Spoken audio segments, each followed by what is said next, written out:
अस्सलाम वालेकुम। मैं हूं आफ्ताब आलम। आज के मौजू के साथ रिश्ते आसमानों पर तय होते हैं। जी हाँ, ये खुलासा है एक नोबेल इनाम याफ्ता कहानी का।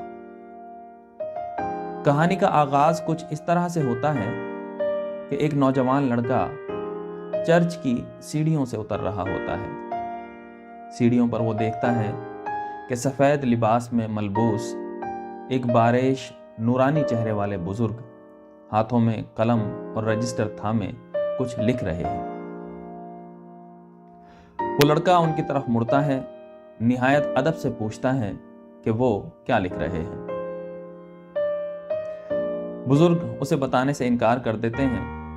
लड़का इसरार करता है तो बुजुर्ग उसे बताते हैं कि वो कयामत तक आने वाले तमाम लड़के और लड़कियों को आपस में रेशम की एक डोर से बांध रहे हैं। यानी वो ये लिख रहे हैं कि किस लड़के की शादी किस लड़की के साथ होगी। वो एक फरिश्ता थे।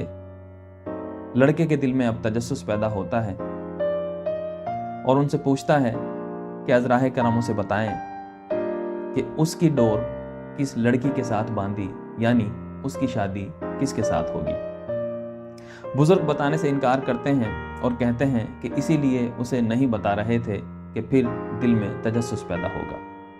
खैर, लड़का इसरार करता है और बार बार पूछता है तो बुजुर्ग उसे बताते हैं कि उसकी शादी फलां शहर के फलां इलाके में एक सब्जी वाली दुकान पर बैठी औरत की गोद में जो बच्ची है उसके साथ होगी। लड़का हैरान होता है कि वो नौजवान और उसकी होने वाली बीवी अभी बच्ची, और साथ ही साथ दिल में तजस्सुस भी पैदा होता है कि न जाने उसकी होने वाली बीवी कैसी होगी। बुजुर्ग का शुक्रिया अदा करके वहां से चला आता है और कुछ दिन बाद इसी तजस्सुस भरे दिल से कि देखे तो सही कि उसकी होने वाली बीवी कैसी है, उस शहर की तरफ सफ़र करता है। उस शहर में पहुंचकर उस इलाके में जाता है। दूर एक सब्जी की दुकान नज़र आती है और खड़े होकर वहां देखता है कि उस पर एक मोटी भद्दी काली और बदसूरत औरत बैठी गोद में बच्ची को लिए सब्जी बेच रही है। लड़का हैरान होता है और उदास होता है। सोचता है कि जब माँ इतनी बदसूरत है तो यकीनन बेटी भी बदसूरत ही होगी। उदास दिल के साथ वहां से वापस मुड़ता है।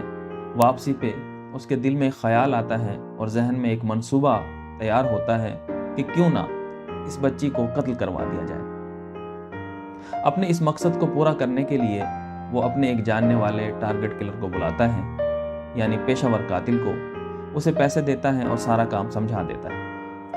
वो पेशावर कातिल जाकर उस बच्ची पर छुरियों से हमला करता है और अपनी तरफ से उसे कत्ल करके आ जाता है। वो लड़का उससे तसल्ली के लिए पूछता है कि क्या उसने वाकई उसे कत्ल कर दिया है, तो वो उसे तसल्ली देता है कि हाँ, उसने उसे कत्ल कर दिया है। लड़का वापस अपने शहर में आ जाता है और अपनी रूटीन लाइफ में मशगूल हो जाता है। कुछ अरसे बाद उसकी एक जगह मंगनी होती है जो किसी वजह से टूट जाती है। फिर एक और जगह रिश्ता तय होता है, वो भी किसी वजह से टूट जाता है। और ऐसे ही रिश्ते तय होते हैं, मंगनियाँ तय होती हैं और कोई ना कोई वजह बनती है और वहाँ से वो टूट जाते हैं। एक दो मर्तबा ऐसा भी होता है कि शादी के दिन बहुत करीब आ जाते हैं, शादी की तकरीब के लिए जाते हैं और किसी वजह से इख्तलाफ पैदा होता है और शादी नहीं हो पाती। लड़के की उम्र अब काफ़ी हो जाती है। वो एक अधेड़ उम्र शख्स बन चुका होता है। शादी के इरादे को दिल से निकाल देता है और अपना शहर छोड़कर किसी और शहर मुंतकिल हो जाता है। उस नए शहर में जाकर एक कंपनी में मुलाजमत करता है। कंपनी का मालिक बहुत नर्म दिल और अच्छा इंसान होता है। एक दिन उस शख्स से पूछता है कि उसने अभी तक शादी क्यों नहीं की। वो शख्स बात को टालने की कोशिश करता है और बार बार में पूछने पर उस मालिक को बताता है कि उसने शादी का इरादा तर्क कर दिया है। मालिक उसके सामने एक शर्त रखता है कि अगर वो उसकी कंपनी में नौकरी जारी रखना चाहता है तो उसे शादी करना होगी। वो शख्स हैरान हो जाता है और फिक्रमंद होता है। आखिर सोच विचार के बाद उसे जवाब देता है कि वो उसकी ये शर्त मानने के लिए फिर से तैयार है। यानी वो शादी करने के लिए एक मर्तबा फिर तैयार हो जाता है। कंपनी का मालिक उसकी मंगनी अपने एक मरहूम दोस्त की बेटी से करवा देता है। उसका वो दोस्त और उसकी बीवी एक ट्रैफिक हादसे में हलाक हो जाते हैं। शादी की तैयारियां होने लगती हैं। शादी के दिन करीब आते हैं। आखिरकार शादी हो जाती है। पहली रात वो शख्स अपनी बीवी के पास जाता है, उसका घूंघट उठाता है और देखता है कि निहायत खूबसूरत और हसीन लड़की उसके सामने है और उसकी बीवी है, मगर उसके माथे पर जख्म का एक गहरा निशान है।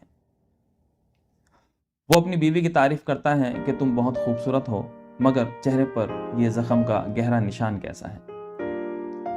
उसकी वो बीवी उसे बताती है कि उसके माँ बाप बचपन में फौत हो गए थे और उसे एक सब्जी वाली औरत ने पाला था।